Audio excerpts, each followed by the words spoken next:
Chapter 7. Horde Incoming.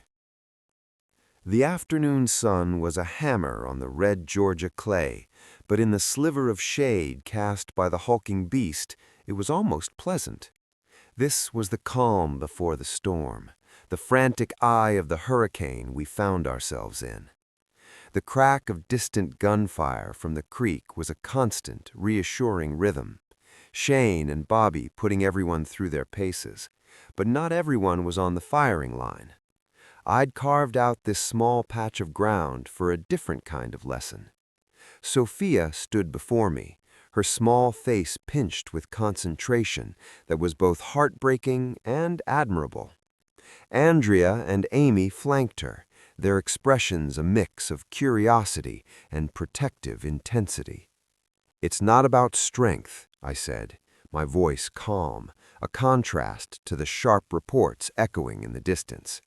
"It's about precision. Your body is a weapon, but so is theirs. You just have to know where to hit." I gently took Sophia's small hand in mine, guiding her fingers. "This spot," I said, pressing her fingertips just below the hinge of my own jaw. "Right here, a sharp, focused strike. It disrupts the nerve cluster. It won't kill a walker, but it will stun a man long enough for you to run. Understand? Run. Always." She nodded, her eyes wide, memorizing the spot. "Yes, Hadrian." "Good. Now you try on me. Gently." She tapped the spot on my neck with a hesitant finger. "No," I said softly. "Strike. Don't worry, you won't hurt me.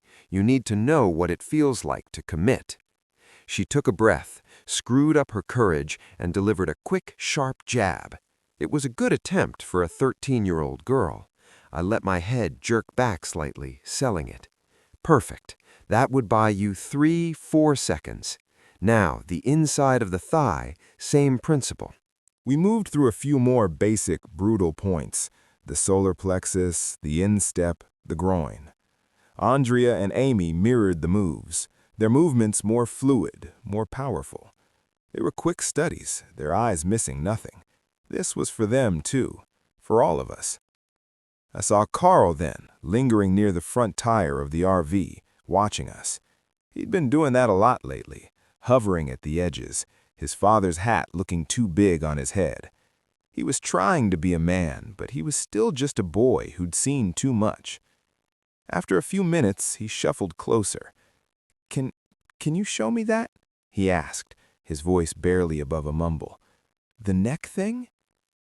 I looked at him, at the desperate need to be capable shining in his eyes.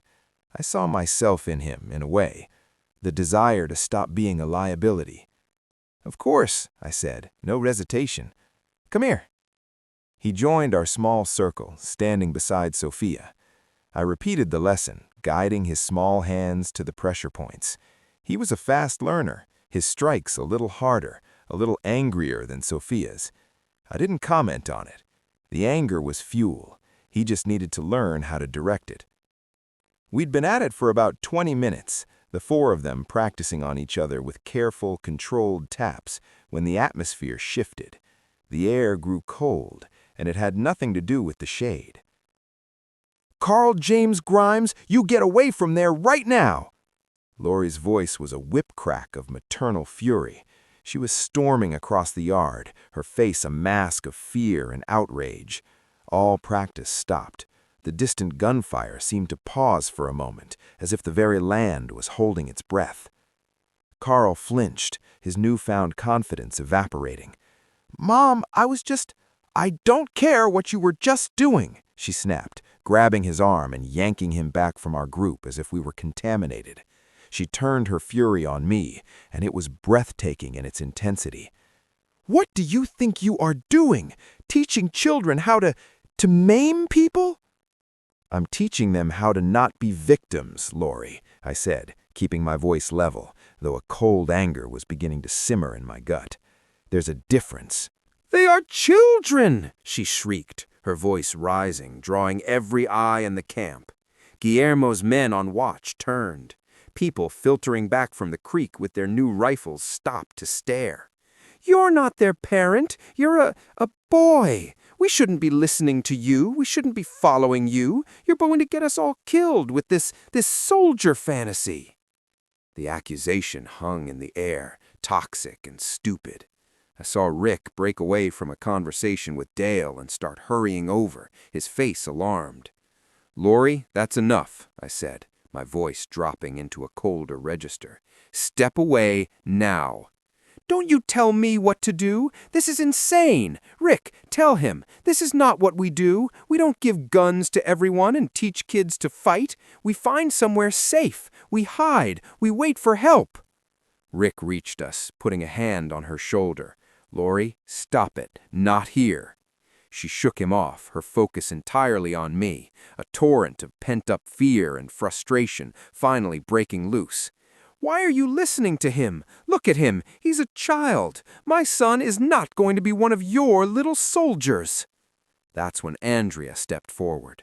She moved like a predator, placing herself slightly between me and Lori, her eyes flashing with a protective fire I rarely saw unleashed. "You need to shut your mouth," Andrea said, her voice low and venomous. "Right now." Lori blinked, stunned by the direct assault. "How dare you?" "How dare I?" Andrea laughed, a harsh, ugly sound. "How dare you? What exactly do you contribute, Lori? While the rest of us are hauling water, standing watch, learning to defend ourselves and our people, what do? You hover. You whisper poison to others. You second-guess the only person who has kept us alive through things that would have left you sobbing in a ditch." Lori's face went white with shock and rage. "You have no right." "I have every right," Andrea shot back, her voice rising to match Lori's. "We all do. We're fighting for our lives every day, and you're a drain on this group. The only useful thing you've done since Atlanta was spread your legs for Shane to make sure he'd protect you and your boy. And now that Rick's back, you're just, what, the nagging voice of a dead world that got us all killed in the first place?" The silence that followed was absolute. You could have heard a pin drop in the entire state of Georgia. Lori looked like she'd been physically struck. Rick's face was a stone mask of humiliation and pain. Shane, who had walked up behind the crowd, froze, his expression unreadable. "Andrea, that's enough," I said, my voice firm but quiet. I placed a hand on her arm. She was trembling with fury. She'd gone too far, said the quiet, brutal part out loud that was never supposed to be said. I looked at Rick, whose eyes were fixed on the ground. The shame was radiating off him. This was his wife. This was his life. "Rick," I said, my tone sincere, "I'm sorry. That shouldn't have been said." I didn't apologize for the training or for my leadership. I apologized for the cruelty of the truth bomb Andrea had just dropped at his feet. I turned, including Amy and a wide-eyed Sophia in my glance. "Let's go." We walked away from the scene, leaving a crater of silence and tension behind us. As we passed a shell-shocked Carl, I stopped for a second. I met his tear-filled, confused eyes, gave him a small, kind smile, and patted his shoulder. "You did good today, Carl. Remember what I showed you." Then we kept walking, toward the tree line, away from the prying eyes and the toxic fallout of a woman who refused to accept that the world that cared about her sensibilities had ended weeks ago. The lesson was over, but the point had been made, in more ways than one. The silence Andrea and I left behind in the camp was a vacuum, and nature abhors a vacuum.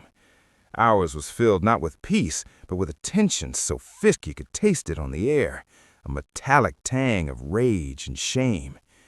We'd barely reached the rustling sanctuary of the tree line, the image of Lori's furious, tear-streaked face and Rick's humiliated posture seared into my mind, when the pressure finally shattered. It started as a low rumble, Shane's voice, too distant to make out words but vibrating with a fury that needed no translation. Rick's replies were higher, strained, defensive, the sound of a man trying to hold a crumbling dam together with his bare hands. Then came the sound that silences all arguments, the sickening, meaty thud of a fist connecting with a jaw. "God damn it," Andrea spat, already spinning on her heel. We abandoned the woods and sprinted back. The scene in the heart of the camp was a raw, ugly wound. Rick was on one knee, wiping a bright smear of blood from his split lip. Shane stood over him, chest heaving like a bull, his big hands clenched into white-knuckled hammers. The corded muscles in his neck stood out in stark relief. "You just gonna stand there and let her talk to me like that?" Shane roared, his voice raw. "After everything? For you? For her? I kept him alive, Rick. I carried your wife and your boy on my back through hell, and you just let some bitch call me out like I'm nothing?" "It's not about that, Shane," Rick yelled back, pushing himself to his feet.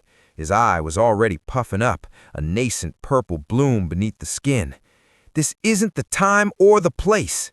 It's always the goddamn time with you people, always the damn feelings, until the walkers are at the gate, then it's all on me. Well, it's time now, brother." Shane lunged. This wasn't a boxer's punch, it was a freight train of emotion. Rick, the lawman, was ready this time. He ducked under the wild swing, the wind of it ruffling his hair, and tackled Shane around the waist. They crashed into the side of Bobby's RV with a sound of screeching metal and splintering wood, the whole vehicle rocking on its springs. It was a brawl in the dirt, no technique, no rules, just two best friends, two brothers in everything but blood, exercising years of shared history, betrayal, and a love for the same woman with their fists. They rolled, grappled, traded clumsy, grunting blows that were more about expressing pain than inflicting it. They weren't the only ones moving. Dean and Darrell moved in unison, a perfectly coordinated response to chaos. Dean locked onto Shane from behind, his arms becoming a vice around the bigger man's chest, hauling him backward with a grunt of effort. Darrell planted himself in front of Rick, a wiry barrier, one hand splayed on Rick's chest, shoving him back. "Knock the hell off, both of you!" Darrell's snarl was guttural, feral. Merle was there a second later, not to help, but to spectate, a gold-toothed grin splitting his face. Jim, the quiet, capable mechanic, moved with a surprising speed, inserting his own body between the two struggling pairs, his hands up in a placating gesture that was utterly ignored. And then, of course, Lori arrived. She didn't go to her husband. She zeroed in on Shane, her face a mess of tears and self-righteous fury, her hand drawn back for a slap. "You animal! You leave him alone! This is all your fault!" She never made contact. Ellen Harvell materialized from the crowd like a wrathful ghost. Her hand snapped out, catching Lori's wrist in a grip that was all bone and sinew and maternal fury. "Don't you dare," Ellen said, her voice low, cold, and utterly devoid of its usual warmth. It was the voice of a woman who had seen every kind of sorry, and this one was the sorriest of all. "You've done more than enough damage for one day." Lori tried to wrench her arm free, sputtering in outraged disbelief, but Ellen held her fast. The look in Ellen's eyes said what the entire camp was thinking. "You lit this fuse. You don't get to be shocked by the explosion." Enough. The word wasn't a shout, it was a command. I layered it with a thread of chakra. Not enough to harm, but enough to make the air in a 10-foot radius hum, to vibrate in the teeth of everyone present. It cut through the grunts, the yelling, the chaotic noise, and brought every single eye snapping to me. I walked into the center of the widening circle that had formed. My own anger was a cold, compact knot of ice in my gut. This was the indulgence we couldn't afford. This was the spectacular, suicidal stupidity that got entire communities wiped out. "Dean, Darrell, let him go," I said, my voice dangerously calm, my gaze fixed on the two men. Dean released his hold.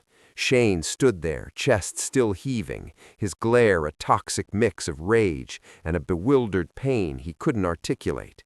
Darrell kept a firm hand on Rick's arm, a silent warning to stay put. "This ends now," I stated, my voice cutting through the heavy air. I looked from Rick's swelling face to Shane's heaving chest, not with fists, with words.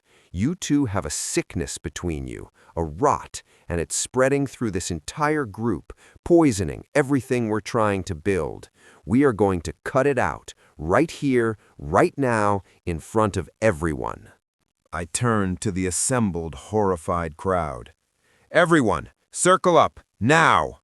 My tone brooked no argument. This stopped being a private matter the second it threatened the safety of every single person here. Everyone has a right to hear the truth. Everyone has a stake in this. Slowly, reluctantly, they gathered. Bobby, his face a grim mask of disappointment. Carol, clutching a terrified Sophia, her own eyes wide with a fearful understanding. Glenn, T-Dog, Dale, Jockey, Amy, Andrea, every single soul. They formed a wide, uneasy circle around the human bomb that was Rick, Shane, and a still struggling Lori, whom Ellen still held firmly by the wrist. "We're going to mediate this," I said, positioning myself between the two men like a referee in a gladiatorial pit. "And we're not leaving this circle until every last rotten, lying word is out in the open. All of it. Rick," I focused on him, "you first. What is this really about? And don't you dare give me some watered-down crap about Andrea's comment. That was the match, not the fuel." Rick was breathing in ragged gasps. He looked from my unforgiving gaze to Shane's furious, expectant one, to Lori's pleading, panicked face. The fight seemed to drain out of him completely, replaced by a weary, soul-crushing shame. The facade of the strong leader crumbled, leaving just a betrayed man. "She," he began, his voice hoarse. He swallowed, tried again. "She's been in my ear since before the CDC, but worse after, whispering, telling me we shouldn't be following a kid, that it was my duty, my oath to step up, to lead, that you were reckless, Shane." He couldn't look at his friend as he said it. "A loose cannon, a danger, that I needed to subtly undermine Hadrian's authority, for the good of the group, for Carl's safety. She said it was the only way." A ripple of shocked murmurs went through the crowd. Eyes that had held pity for Lori now flickered with dawning disgust and anger. Shane stared, his rage momentarily eclipsed by pure, unadulterated shock. It was as if the ground had fallen away beneath his feet. "What?" The word was a breathless punch of air. He looked at Lori, his brow furrowed in utter confusion. "Lori, you told me. You said I was the leader. You said Rick was lost, that he didn't get this new world, that I was the one with the strength to keep everyone alive." His voice cracked, the raw, bewildered pain in it now unmistakable. "You told me you loved me." Lori shook her head frantically, fresh tears cutting tracks through the dust on her cheeks. "No, Shane, that's not— You're twisting it." "The hell I am!" Shane roared, finding his voice again, his anger now reignited and directed squarely, terrifyingly at her. The focus of a lifetime of loyalty had finally, violently shifted. "At the CDC, you came to my room. You said you were done waiting for a ghost. You said we were meant to be together, to lead everyone together. You said we were the strong ones." He looked out at the horrified faces of the group, his confession spilling out, ugly and unavoidable. "We had sex that night, before we even left the damn building." The gasps were audible now. A collective flinch went through the circle. Rick closed his good eye, a flinch of pure agony. But Shane wasn't done. The dam had broken and the flood was toxic.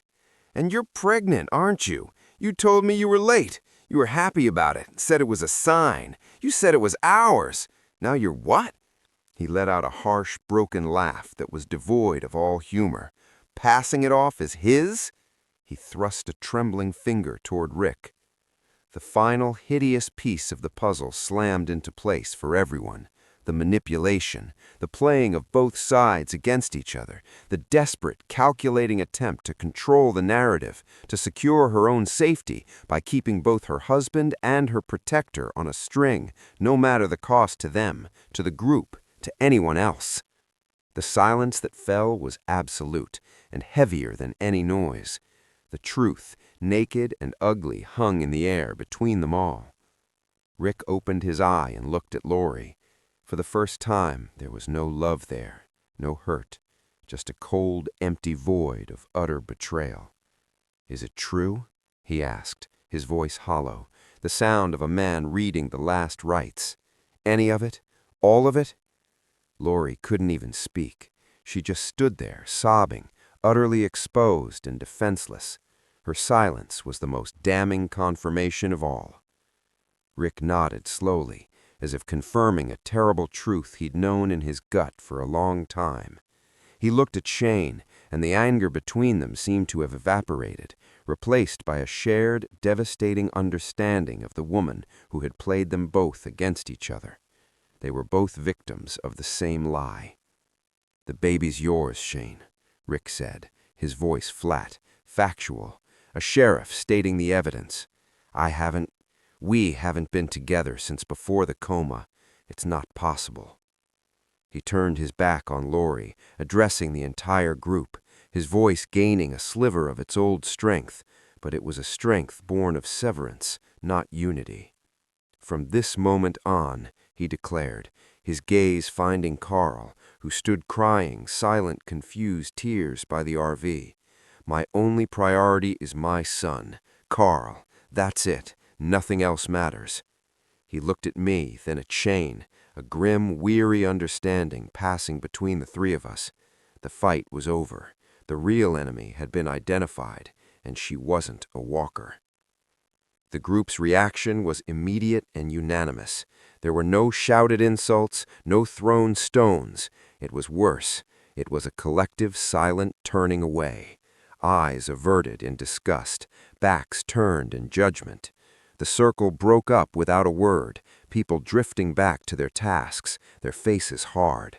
They left Lori standing completely alone in the center of the clearing, with only a stony-faced Ellen still nearby, finally releasing her wrist with a profound contempt before she too walked away. She was shunned, utterly and completely, an island of shame in a sea of hard necessity. I looked at the shattered remains of the Grimes family. Rick walked over to Carl, put a firm, steadying hand on his shoulder, and led him away without a backward glance. Shane stood rooted to the spot, looking utterly lost, the fight and the fire gone out of him, replaced by a dazed, shell-shocked horror. He wasn't a victor. He was just another casualty. The sickness was cut out. The air was clear, even if it was now poisoned with the fallout. We had a horde of 500 dead people coming. We had a naval destroyer's crew arriving. And now we had one less liar among us. "Everyone," I said, my voice cutting through the heavy silence, reclaiming control. "The show's over. Get back to work. We've got a world of trouble coming our way, and this drama is over." And just like that, it was. The camp slowly returned to its frantic preparation, the sound of gunfire resuming down by the creek. But the atmosphere had changed forever. A line had been drawn in the Georgia clay, and on one side of it stood all of us, bound together by shared survival, and now a shared betrayal. On the other, standing utterly alone, was Lori Grimes. The next day, the morning sun, still climbing toward its zenith, cast long, gentle shadows across the south pasture. The air was cool and carried the clean scent of dew on grass, a stark contrast to the tension that had choked the camp the night before. A fragile, determined calm had settled over the Greene farm. The work hadn't stopped, it had intensified, but the poisonous undercurrent of Lori's manipulations was gone, replaced by a unified, grim focus. In the lee of the beast, I'd carved out a patch of ground for a different kind of work. This wasn't about building walls or counting bullets. This was about building confidence. "Again," I said, my voice calm. "From the top. It's a dance. You see the grab coming, you move with it, not against it." Andrea came at me, her movement a little less hesitant than yesterday. She wasn't trying to fight me. She was trying to emulate the fluid forms I'd been drilling into them. She executed a passable block against a simulated wrist grab, flowing into a palm heel strike toward my chin that I deflected easily. "Good. Better. You're thinking too much, though. Your body knows this. Let it." I tapped her solar plexus lightly. "The intent has to be here, not in your head." Amy was next, her strikes sharper, more precise, but lacking the fluid connection between movements. "You're treating each move like a separate step. It's one motion. The block is the beginning of the strike. Again." Carol watched, her eyes wide but focused, absorbing every detail. Little Sophia mirrored my stances beside her mother, her small face a mask of intense concentration. This was for them most of all. The memory of Sophia, lost and terrified in the woods, was a ghost I was determined to exorcise with muscle memory and nerve strikes. We'd been at it for an hour. The rhythmic crack, crack, crack from the creek, where Bobby and Shane were running a new group through rifle drills, was a constant, reassuring soundtrack. The camp was a hive of purposeful activity. It felt good, like we were finally, truly preparing instead of just reacting. I was adjusting Sophia's elbow, guiding her into a more stable stance, when the static crackle of the CB radio and the beast's open hatch cut through the morning air.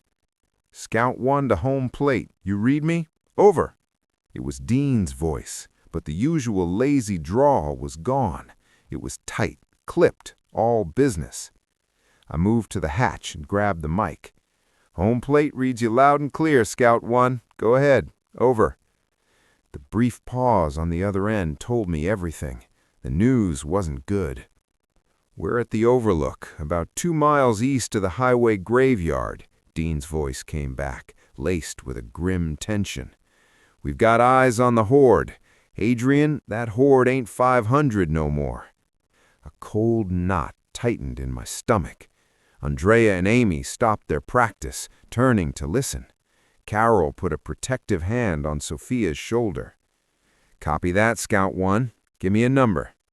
Another pause. I could almost see him and Darrell exchanging a look through the MTV's windshield. "Best estimate?" Dean's voice was grim. "Pushing 800, maybe more. It's like they're a damn magnet. Loners, small groups from the woods, they're just merging into the main body. It's a river of dead, man, and it's still flowing right this way." 800. The number landed like a physical blow. 500 was a nightmare. 800 was an extinction-level event for a place like this.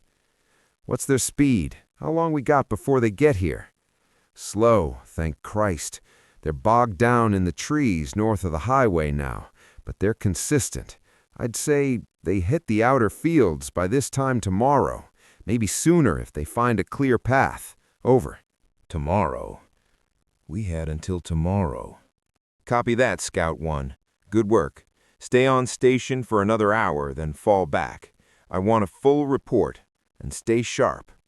"Will do. Scout 1 out." The radio clicked off, plunging our little training area into a silence that was now filled with a terrifying new weight. 800. The word hung in the air between us. Andrea was the first to speak. 800? We can't hold that here, not even with the vehicles. The fence is a joke against those numbers. "We're not supposed to hold it," I said, my voice low, my mind already racing, maps of the area flashing behind my eyes. The plan was never to make a last stand here. This is a rally point, a temporary stop. I looked toward the farmhouse, then back at the anxious faces of my students. The Navy's coming. Today, they're our exit strategy. "But what if they're late?" Amy asked, her voice small. "What if they don't come?" "Then we have a very long, very hard fight ahead of us," I said, not sugarcoating it. "But they're coming. Chandler sounded like a man who keeps his word. I forced a confidence into my voice I didn't entirely feel. We were cutting it impossibly close. I keyed the mic again, this time on the general channel. All stations, this is Hadrian. Scout report confirms the Horde has increased in size. Estimate now 800 individuals.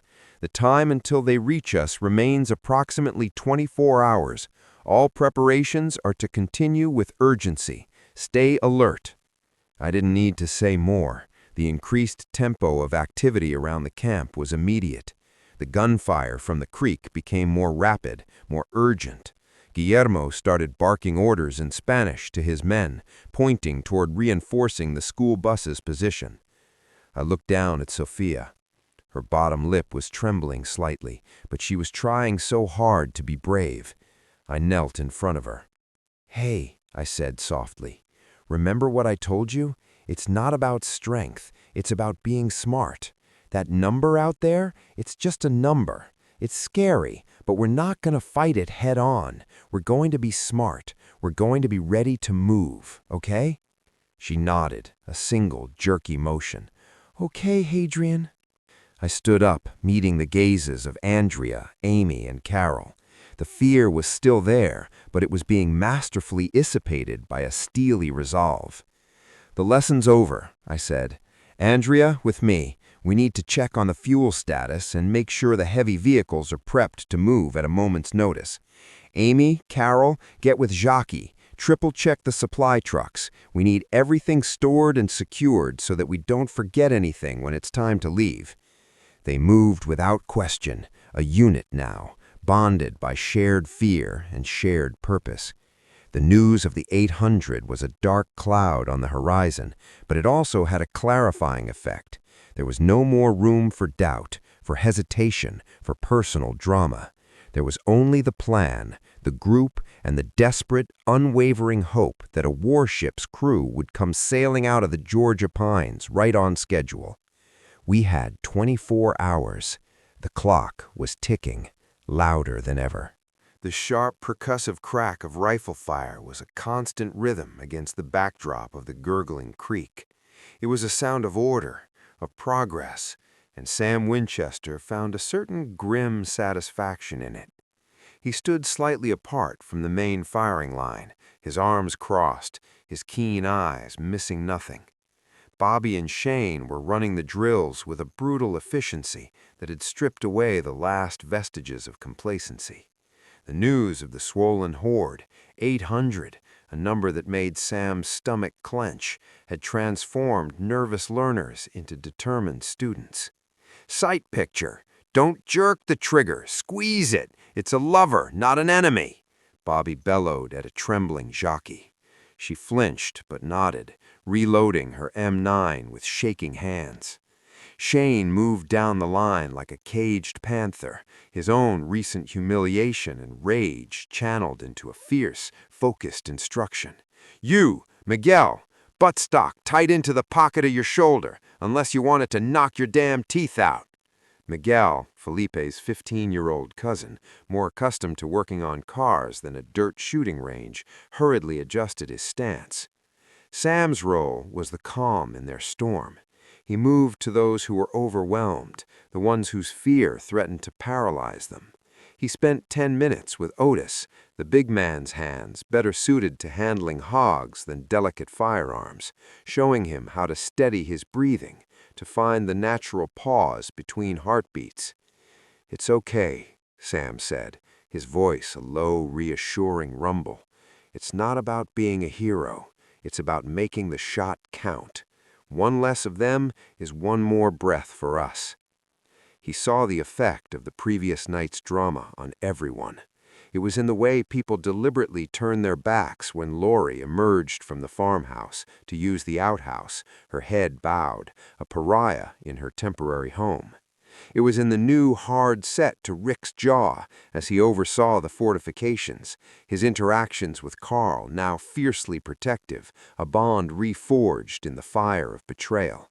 It was in Shane's hollowed-out eyes, the man functioning on a kind of numb autopilot, the foundation of his world having been exposed as rotten.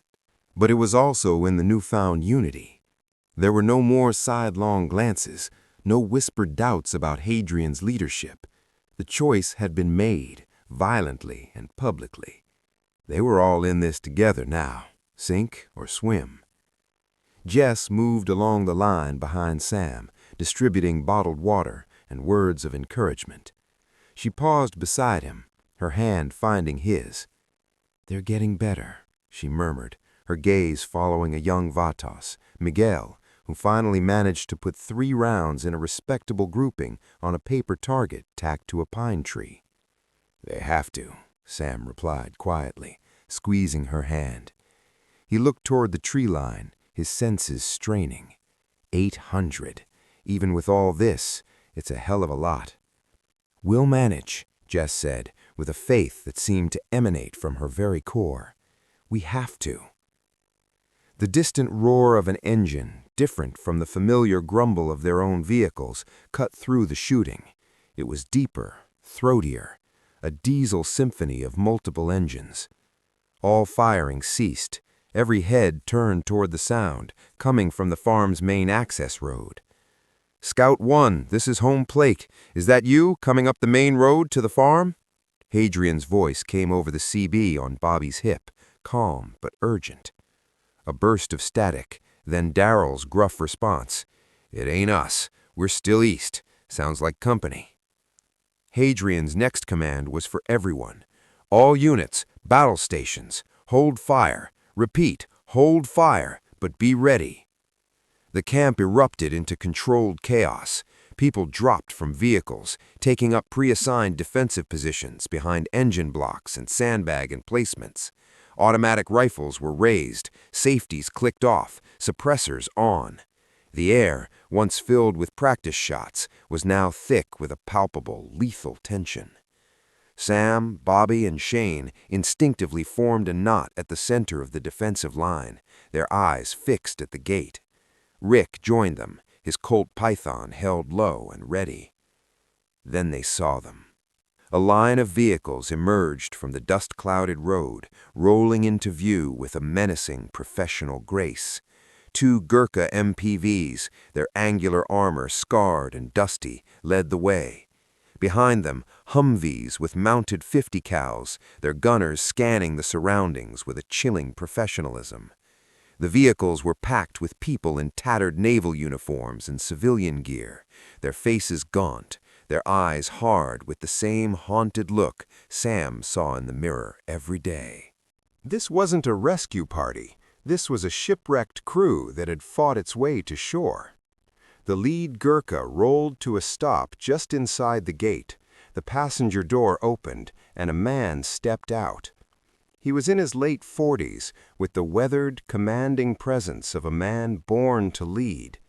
He wore a stained navy peacoat over tactical gear, and his eyes, sharp and intelligent, scanned their defenses in a single sweeping assessment, taking in the MRAPs, the armed lookouts, the sheer scale of their operation. This was not the ragged group of survivors he'd likely been expecting. Captain Tom Chandler. The driver's door opened, and Commander Mike Slattery emerged, his expression grim, his hand resting near his sidearm. Others spilled out of the vehicles. A fierce-looking woman Hadrian recognized as the CIA operative, Sasha Cooper. A hulking Master Chief Petty Officer who could only be Wolf Taylor. A sharp-faced woman with Mossad written all over her, Ravit Bivas. And a younger, pale woman clutching a laptop like a lifeline, Valerie Raymond. But Hadrian's breath caught in his throat when he saw the others. Dr. Rachel Scott, looking exhausted but alert, her eyes already seeking out the promised lab. And then the children, a boy and a girl. The girl was maybe Sophia's age, clinging to Chandler's side. The boy, having the same features as Tom, was around Hadrian's age. A teenage girl being helped out by a grizzled older man, Tex Nolan, Hadrian presumed, with his daughter Kathleen. And 2 girls, also teenagers, around 16, ran up to stand behind Mike Slattery, his daughters. They had brought their families. They had lost their ship, but they had saved their hearts. For a long moment, the two groups just stared at each other across the dusty yard, a silent standoff between two armies of the apocalypse. It was Chandler who broke the silence, his voice carrying easily, firm and devoid of aggression. "I'm Captain Tom Chandler, United States Navy. We're looking for a man named Hadrian and a farm that serves as a rally point." Hadrian stepped out from behind the beast, Andrea and Amy flanking him. He didn't have a weapon in his hand. He didn't need one. His presence was enough. "You've found it, Captain," Hadrian said, his tone matching Chandler's, respectful but not subservient. "I'm Hadrian. Welcome to Herschel Greene's farm, such as it is." Chandler's eyes narrowed slightly, taking in Hadrian's youth, but the assessment was clinical, not dismissive. He saw what the others saw, the calm authority, the way everyone in the camp subtly looked to him for the next move. "We've had a long journey, son," Chandler said, a weariness seeping into his voice. "Lost a lot of good people. It's good to see survivors of this new grim reality. Can you tell us what the situation is that's got you and your people so alert?" "Sure," Hadrian nodded. He gestured to the hulking forms of the walkers painted on the barn door, a crude but effective tally. "The situation is, we got an over 800-strong walker horde approaching, about a day out. The solution, well, that depends on what you brought with you, Captain." It was then that Rachel Scott pushed forward, her eyes locked not on Hadrian, but on Dr. Jenner, who had emerged from his MRAP, wiping his hands on a cloth. "Edwin?" she breathed, her professional detachment cracking. Jenner looked up, and for the first time since they'd pulled him from the CDC, something like genuine emotion flickered in his eyes. "Rachel, you're alive!" The two virologists met in the middle of the no-man's land between the two groups, a moment of profound intellectual and personal connection amidst the armed standoff. It broke the tension. Chandler let out a slow breath, the ghost of a smile touching his lips. "We brought what's left of my crew, son. 39 souls. We brought our skills, and we brought a hell of a desire to find some walls to put our backs against." Hadrian finally smiled back. It was a sharp, dangerous expression. "Then it's a good thing you're just in time. We were about to go get some." The two leaders, the man from the sea and the boy from the apocalypse, regarded each other. An understanding passed between them, silent and absolute. The cavalry had arrived, but they hadn't come to rescue anyone. They had come to join the fight. The real work was about to begin. Joe watched from the periphery as the two worlds collided in the dusty farmyard. The Navy crew looked like ghosts stepped right out of some gritty war documentary, all hard eyes and battered gear. They moved with a weary precision that spoke of recent brutal loss, yet they held themselves with a discipline her own ragged group, for all its strengths, sometimes lacked. She saw the moment the two leaders, Chandler with his weathered command presence and Hadrian with his unnerving youthful intensity, sized each other up. There was no posturing, just a silent, mutual assessment that seemed to end in a grim form of respect, a deal struck without a word spoken. Then the scientists found each other, Jenner and Scott meeting in the middle like two magnets clicking together. That was the real magic, Joe knew. The guns and the fighters were a necessity, but those two, plus the other, they were the only hope for more than just survival. As the initial tension broke and people began to cautiously mingle, Rick and Shane approaching Chandler, Bobby and Ellen moving to greet the exhausted-looking families, Joe's eyes found Hadrian. He was already disengaging, his mind undoubtedly racing ahead to logistics, defenses, and the 800-strong nightmare lumbering toward them. She intercepted him as he turned away from the gathering, heading toward the rows of parked vehicles. He looked up as she fell into step beside him, the intense focus in his eyes softening a fraction when he saw her. Quite the welcoming committee, she said, bumping her shoulder lightly against his arm. Think they're impressed with our redneck armada? A faint smile touched his lips. They're alive. That's all that matters right now. They're here. That's the win. They reached the relative privacy offered by the hulking, silent form of the APC, the Beast. Here, the sounds of the two groups tentatively integrating were muted. It was just the two of them, the cool shadow of the armored vehicle, and the ever-present weight of what was coming. Hadrian leaned back against the steel plating, letting out a long, slow breath. For a moment, the mantle of leadership slipped, and she saw the sheer exhaustion beneath it. The weight of every life in this camp, now multiplied by 39 more, was a brutal load for anyone to carry, let alone an 18-year-old. Without a word, Joe closed the distance between them. She cupped his face in her hands, her thumbs brushing over the faint smudges of fatigue under his eyes. He didn't pull away. His hands came up to rest on her hips, anchoring himself to her. "You did it," she said softly, her voice barely above a whisper. "They're here." "We're not clear yet," he murmured, but he leaned into her touch, his eyes closed for a precious second. "I know, but right now, this is a win. Take the damn win, Hadrian." She leaned in and kissed him. It wasn't a kiss of fiery passion, not here, not now. It was something else entirely, a kiss of solidarity, of shared burden, of profound relief. It was a silent promise that he wasn't carrying it all alone. His lips were warm and firm against hers, and she felt some of the terrifying tension in his shoulders ease under her hands. When they broke apart, his forehead rested against hers. "Thank you," he breathed. "Any time," she replied, a playful smirk finally returning to her lips. "Now, what's the damage report? And don't give me the everything's fine crap. I was on inventory duty all morning. I know we're low on a few things. The water truck's dipstick is looking suspiciously dry, and I think Jim is hoarding duct tape like it's gold bullion." Adrian chuckled, the sound a low rumble in his chest. The moment of vulnerability passed, but the connection remained, a strengthened thread between them. He pushed off the APC, his commander's mask settling back into place, but it seemed less heavy now. "The ammo's not the problem," he admitted, falling into step with her as they began a slow walk along the line of vehicles, their fingers loosely laced together. "The M14s and the sniper rifles chew through it, but we got enough tucked away.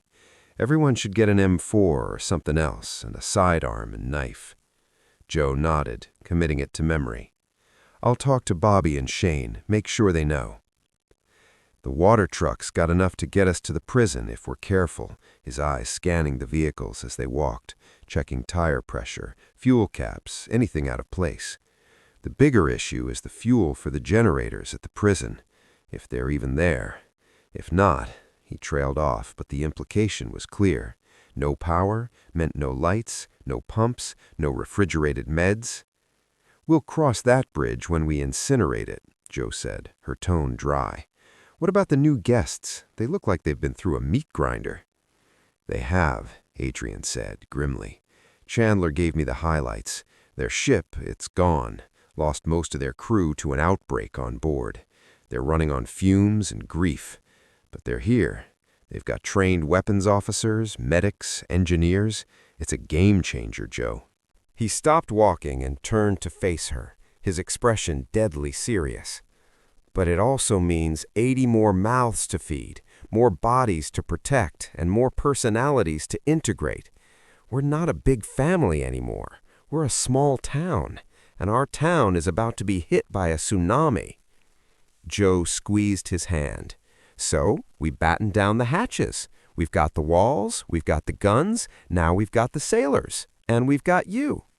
She looked over at the mingling groups, where Sam was now shaking Captain Chandler's hand, and Jess was offering a bottle of water to the pale girl, Kathleen. "They'll fall in line. They're military. They recognize a competent command structure when they see it, even if it's run by a teenager who kisses like a damn outlaw.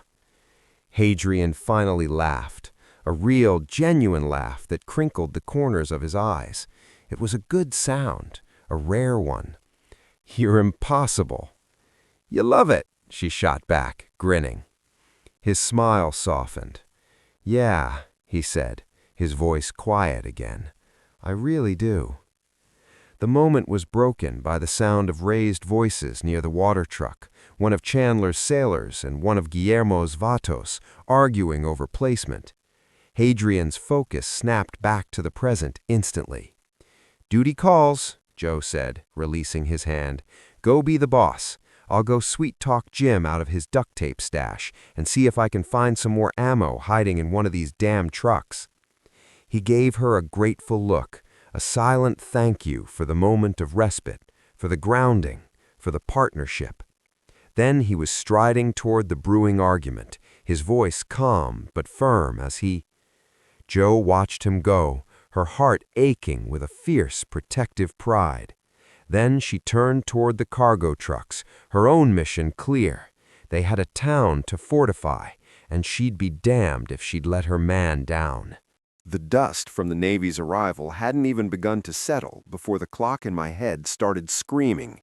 800. 24 hours, maybe less.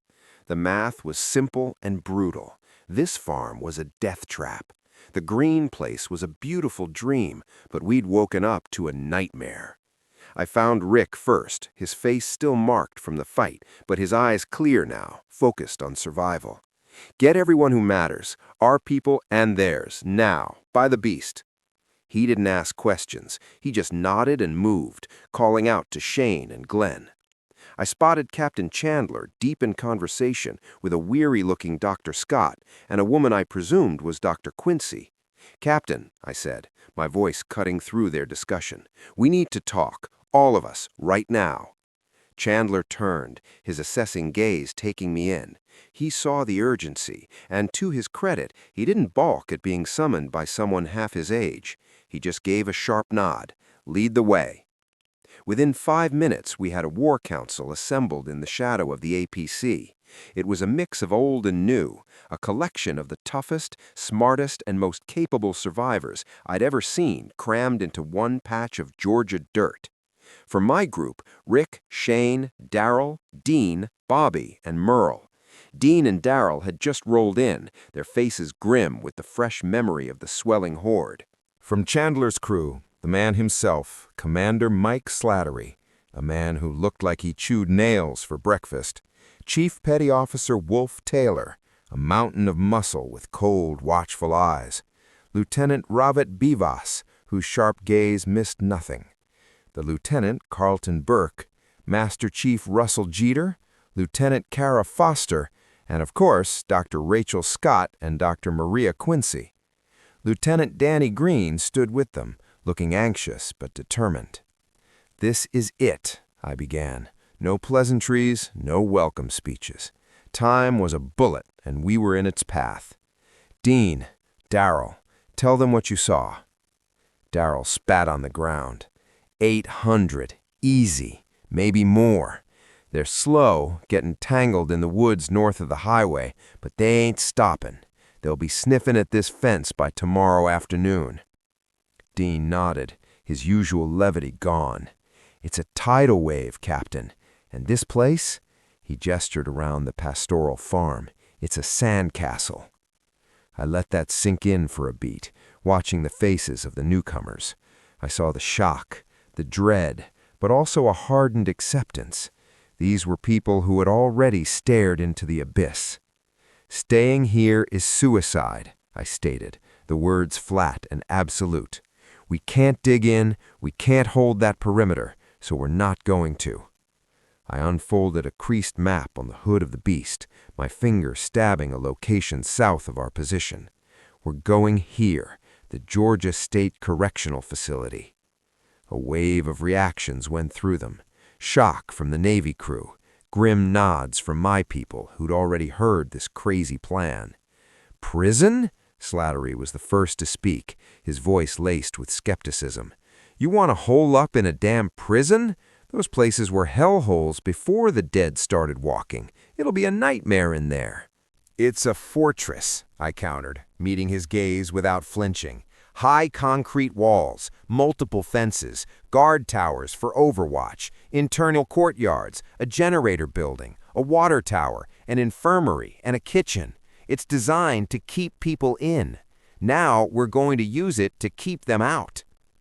Tom Chandler was studying the map, his mind clearly working through the tactical problem. "He's right, Mike," he said quietly. "The structural advantages are undeniable.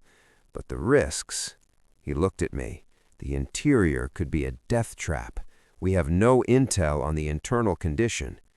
"We have some," Rick interjected. "I was a sheriff's deputy. I know the basic layout of most state facilities. They're all built on a similar model. Maximum security wings here, administrative here, infirmary here." He pointed at the map. "It's a risk, but it's a calculated one." "The alternative is staying here and being overrun," I said, my voice hard.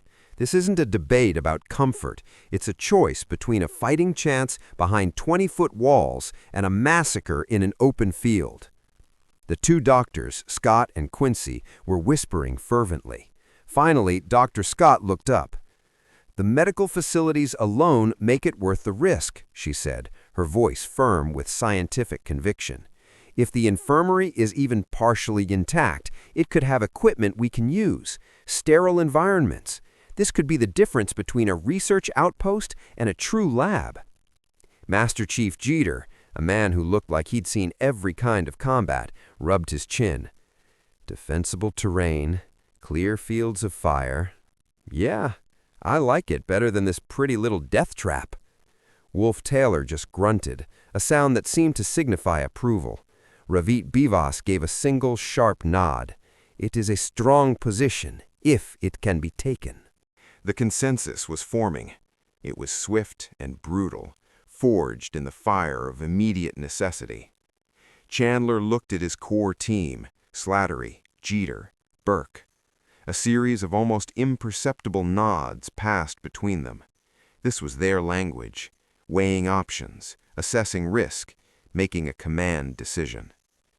"All right," Chandler said, his voice final. "The prison it is. We're with you." The relief was a physical thing, a slight easing of the vice around my chest. We had a direction. We had a force multiplier. It was then that Mike Slattery looked around our group, his eyes lingering on Rick, on Shane, on me. "All right, so who's in charge of this operation?" he asked, his tone not quite challenging, but definitely probing. He was looking for the chain of command. Rick didn't hesitate. He looked Slattery right in the eye. "It's a collective effort. We all lead in our areas. But the final call on our next move?" He gestured to me. "That's Hadrian." Slattery's eyebrows rose slightly. He looked at me again, this time with a new, deeper assessment. He saw past the age to the fact that a former sheriff, a hothead deputy, a group of hardened hunters, and a crew of battle-hardened sailors had all just deferred to me. A grudging respect flickered in his eyes. He gave a slow, acknowledging nod. "Right." Wolf Taylor's lip curled into something almost like a smile. "Kid's got a pair on him. I'll follow that." Ravit Bivas simply said, "Competence is ageless. The plan is sound." Danny Greene stepped forward then. "Sir, Captain, my uncle, his family, they're still in that house. They think this is a temporary stop. We need to convince them to come with us." All eyes turned to me. This was the next hurdle. "Danny's right," I said. "We can't leave them here. It's a death sentence. But we can't force them at gunpoint either." I looked at Danny. "They trust you. Your family. You need to make them understand. Tell them about the Horde. Tell them about the walls we're going to. Tell them we have a doctor, and we'll have a safe place for the elderly, for the children. But you have to make them see. Our convoy rolls out in 2 hours, with or without them." The weight of that responsibility settled on Danny's shoulders, but he straightened up, accepting it. "I'll make them understand," he vowed, and hurried off toward the farmhouse. The meeting broke up, the two groups merging into one with a shared, desperate purpose. Plans were being made, orders barked. The energy was no longer frantic, it was focused, channeled. As they dispersed, Captain Chandler paused beside me. "You've built something impressive here, son," he said, his voice low, "against all odds." "It's not built yet, Captain," I replied, my eyes on the horizon, where 800 nightmares were slowly shambling our way. "We've just poured the foundation. Today, we see if it holds." The decision, once made, became a whirlwind of brutal efficiency. Danny Greene emerged from the farmhouse, his face pale but resolved. He gave me a single, sharp nod. They would come. Relief, cold and sharp, washed through me. The thought of leaving them behind to that fate had been an open wound. What followed was a symphony of controlled chaos. Herschel Greene, his face a stoic mask of a man watching his life's work be abandoned, directed his family with a quiet dignity. They weren't just packing keepsakes, they were packing their livelihood. The bleating of sheep being loaded into a modified livestock truck, the frantic clucking of chickens in crates stacked high in another, the nervous whinny of their two horses being coaxed into a trailer hitched to Arnold's truck. It was the sound of a world ending distilled. Our people moved to help, the two groups finally merging, not in talk, but in action. Navy sailors grabbed chicken crates. Vatos fighters helped wrestle bleeding sheep up ramps. It was ugly, messy, and profoundly human. By late afternoon, the convoy was a beast the likes of which the apocalypse had never seen. It was no longer just a line of vehicles. It was a migrating town, a cavalcade of survival. The sheer scale of it was staggering. Our original 20 vehicles now looked like a military advance, but it was the Greene additions that added the surreal, desperate flavor of Exodus. The Greene livestock convoy. Arnold and Jimmy, Beth's hopeful boyfriend, in the lead truck, pulling the horse trailer. Lacey Greene, Herschel's fierce eldest daughter, behind the wheel of a rickety truck with a makeshift sheep pen built onto its bed, her younger brother Billy riding shotgun. Otis, his face grim, driving a feather-flying chicken truck, Maggie Greene in the passenger seat, her rifle propped between them. And finally, Herschel himself, piloting the family RV, a vessel carrying the heart of his home, his daughters Beth and Susie, and the steadfast Patricia. They fell into the middle of our formation, surrounded by armor, their vulnerable lives bracketed by steel and firepower. The full roster was a testament to how far we'd come and how much we had to lose. The Atlanta Group, 20 vehicles, 54 souls. Humvee 3, Darrell, his bike secured in a newly acquired trailer. APC, The Beast, myself, Andrea, Amy, Carol, Sophia. Humvee 2, Charlie T. Impala, Dean. MRAP 3, Rick and Carl. MRAP 5, Harry, Dr. Jenner. Jeep, Shane and Lori. MATV 2, Glenn, Marissa. Semi-oil tanker, Rufus, Kevin. Cargo Truck 1, Ash and Miguel. Cargo Truck 2, Simon and Rico. MRAP 4, Jim and Jacques. Transit Bus, Guillermo, Felipe, Martez, Ruiz, plus 6 more Vatos, 8 elderly. Humvee 1, Jimmy, Lorenzo. MRAP 2, Ellen, Joe. Old Camper, Dale, T-Dog. RV Bus, Bobby, Cortez. MRAP 1, Sam, Jess. MATV 1, Merle. MATV 3, Matt, Marcel. USS Nathan James Group, 10 vehicles, 39 souls. Lead Humvee, Tom Chandler, Danny Greene, Carlton Burke. Second Humvee, Tex Nolan, Mike Slattery, Russell Jeter. Gurkha MRAP1, Dr. Rachel Scott, Dr. Maria Quincy, Sasha Cooper. Gurkha MRAP2, Darian and Jed Chandler, Tom's father and brother. Sam and Ashley Chandler, Tom's children, Albert Miller. Gurkha MRAP3, Ravit Bivas, Christine Slattery, Lucas and Marjorie Slattery, Mike's children. 3rd Humvee, Jake Chung, Kara Foster, Alicia Granderson, Hannah Masters. 4th Humvee, Wolf Taylor, Dr. Matthew Rios, Jocelyn O'Shea, Tanya Hastings, Max Lynn. 5th Humvee, Leo Cruz, Andrea Garnett, Amber Dominguez, Valerie Raymond. 6th Humvee, Curtis O'Connor, Brenda Kravitz, Jenna Olariz, Yelena Ramses. 7th Humvee, Will Mason, Zoe Jameson, Ophelia Henderson, Kathleen Nolan. The Greene family, 5 vehicles, 14 souls.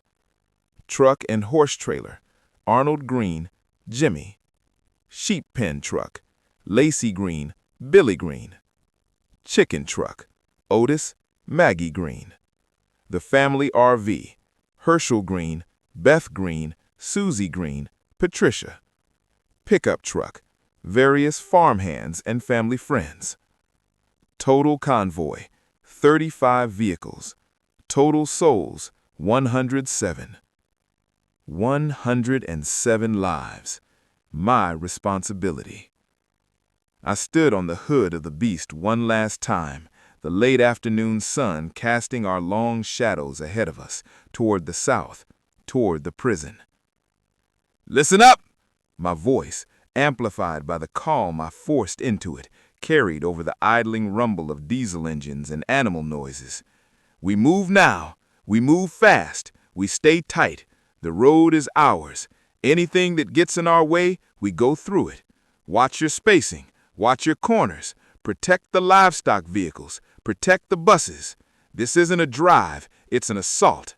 Our objective is the prison. Our time is now. Let's move out. A series of sharp acknowledgments crackled over the CB. No cheers, just confirmation. I dropped into the commander's seat of the beast. Andrea was at the wheel, her hand steady on the controls. Amy manned the radio. Carol and Sophia were strapped in behind us. I keyed the mic. Scout 1, you have point. Scout 2, flank right. All units, roll out. Dean's Impala and Daryl's Humvee surged forward. With a deep-throated roar that shook the very earth, the great metal snake uncoiled and began to move. 35 vehicles, 107 hearts beating as one. We left the quiet beauty of the Greene farm behind, trading its temporary safety for the grim promise of a fortress. We were no longer survivors fleeing. We were an army on the march, and the world ahead of us had better get the hell out of our way.